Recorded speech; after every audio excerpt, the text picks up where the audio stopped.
Soalan berkaitan dengan wave, muka surat 38, buku trial 2023. So, soalan 14 diberi di sini, diagram show a water wave propagating from sea to beach. Which characteristic of wave above is correct? Okay, first, kalau dalam bab wave, paling penting kita kena tahu soalan tu bertanya berkaitan fenomena gelombang yang mana. So, kalau daripada kawasan laut ke tepi pantai, bermaksud fenomena yang terlibat adalah refraction, pembiasan. Pembiasan bagi gelombang air. Okay, refraction of water wave due to different depth, kedalaman yang berbeza. So, berdasarkan VF lambda, laju, speed, lambda, wavelength, dan frekuensi, apa yang kita perlu ingat, kawasan dalam, air laju, kawasan dalam, wavelength dia panjang, okay, jarak antara wave pertama dengan jarak wave kedua lebih jauh. Di kawasan yang shallow, cetek, laju, air bergerak lebih perlahan, wavelength lebih pendek, frekuensi kekal sama. Merujuk kepada soalan ini tadi, yang ditanyakan adalah apa jadi kepada laju dan juga wavelength, panjang gelombang di kawasan laut bergerak ke pantai.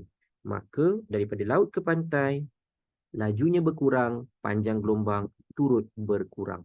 So jawapannya berkurang dan berkurang di.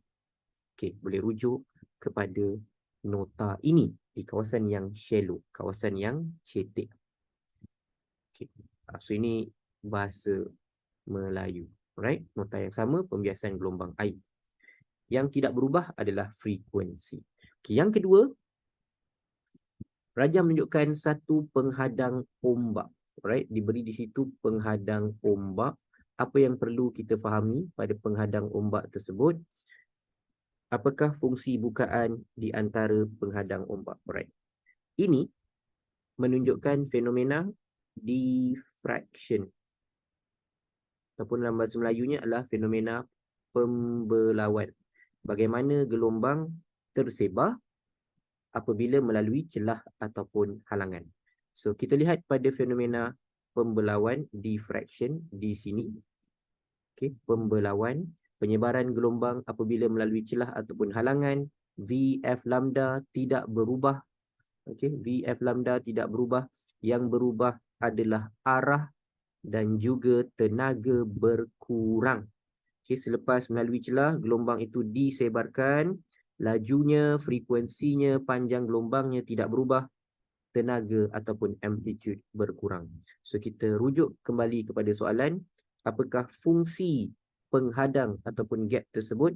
To reduce the velocity, okay, to reduce the wavelength, salah, tidak berubah. To reduce the amplitude, mengurangkan amplitude ataupun mengurangkan tenaga bagi gelombang tersebut. So, jawapannya adalah C. Okay. Yang terakhir, soalan berkaitan gelombang yang ada di muka surat 38 di sini berkaitan dengan senarai spektrum gelombang elektromagnet. Okay. So, kuantiti fizik manakah bertambah daripada sinar gamma ke gelombang radio?